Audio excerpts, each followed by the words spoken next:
갇혀있는 이위소는 메모지에 빨간 펜으로 무엇인가를 잔뜩 쓰고 있었는데요. 이위소가 쓰고 있는 메모 속에는 충격적인 비밀이 숨어 있었습니다. 이번 영상 끝까지 봐주시면 메모 속에 숨겨진 비밀과 이위소가 감추고 있는 충격적인 반전을 확인하실 수 있으실 거예요. 이위소를 가둬놓은 사람은 K였습니다. 과거 강기탁이 이위소를 빼돌려 성형수술을 시키려고 했을 때 그 계획을 엿들은 K가 이위소를 또다시 바꿔치기 해버린 거였는데요. 자기가 이위소 대신에 성형수술을 받아 매튜로 다시 태어났습니다.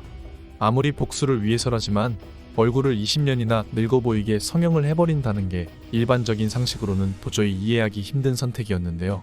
그만큼 K가 미친놈이라는 이야기겠죠. K는 빼돌린 이위소를 섬에 가둬놓았습니다. 이위소의 몰골은 정말 처참했는데요. 매튜는 이위소가 갇혀있는 섬 곳곳에 CCTV를 설치해놓고 이위소를 매일같이 감시하고 있었습니다. 그냥 가둬놓은 걸로도 모자라서 이위소를 철통같이 감시를 하고 있었는데요. 매튜가 이렇게 이위소를 끈질기게 감시하고 있었던 특별한 이유가 있었던 것 같아요. 이위소는 섬에 갇혀 있으면서도 끊임없이 뭔가를 써내려가고 있었습니다. 강기탁의 말에 따르면 티키타카를 개발한 사람도 이위소였던 걸로 추정할 수 있는데요. 이위소가 티키타카를 개발했던 건 K의 협박 때문이 아니라 자기가 계획한 커다란 함정의 일부였기 때문이었다는 생각이 드네요. 이위소가 벽에 붙여놓은 메모지를 보면 강기탁에 대한 이야기가 많이 나오는데요. 이위소가 강기탁에게 조난 신호를 보내는 것 같은 느낌이기도 하지만 지금 위기에 처한 사람은 이위소가 아니라 강기탁이었잖아요. 이위소는 다른 경로를 통해 강기탁이 위기에 빠졌다는 것을 알고 있었던 것 같습니다. 마지막 장면에서 이위소가 강기탁을 발견하는 것만 봐도 절대 우연이 아니라는 생각이 드는데요.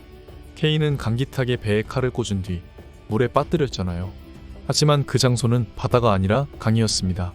거기서 물에 빠진 강기탁이 이위소가 있는 섬에 닿는다는 것은 아무리 우연이라고 해도 있을 수 없는 일인데요. 그걸 우연으로 생각하기보다는 이위소에 조력자가 있어서 그 사람이 강기탁을 이위소가 있는 곳을 옮겨놨던 거라고 봐야 할 것 같습니다. 이위소는 강기탁에게 도움이 필요하다는 것을 알았고 그래서 메모지에 강기탁에게 구조가 필요하다는 프로그램 언어를 썼던 건데요. 이위소가 티키타카 속에 K가 모르는 코드를 심어놨다고 하면 나중에 엄청난 반격의 열쇠가 될 것 같습니다. 천재였던 이위소가 모든 상황을 프로그램하고 있었던 거죠. 이위소는 K가 자기 행세를 하며 또다시 악행을 저지를 것을 알고 있었습니다. 그런데 K가 저지른 악행들을 보면 이위소가 그걸 굳이 반대할 이유가 없는 일들이었어요. K는 다미를 해친 악인들을 때려잡고 있었고 성찬구름의 심용한테 대적하고 있었습니다.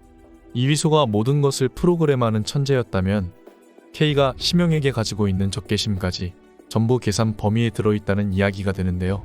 이위소는 K를 움직여서 다미를 해친 악인들을 심판하고 성찬그룹까지 무너뜨릴 계획을 세우고 있었습니다. K는 자기가 악인들을 마치 장기말처럼 부리고 있다고 생각했지만 K마저 이위소가 부리는 장기말에 지나지 않았던 거죠. 오히려 누구보다 더 충실하게 이위소의 목적에 따라 움직이고 있었던 건데요. 만약 이런 반전이 밝혀지게 된다면 K가 이위소의 함정에 놀아났다는 것을 깨닫고 분통을 터뜨리는 꼴이 정말 볼만할 것 같습니다. 이 이야기는 개인적인 상상력을 기반으로 쓴 것이기 때문에 앞으로 밝혀질 진짜 내용과는 다를 수 있다는 점 미리 양해 부탁드릴게요. 이번 영상 재미있으셨으면 구독과 좋아요 부탁드립니다. 구독은 저에게 큰 응원이 됩니다. 오늘도 시청해주셔서 감사합니다.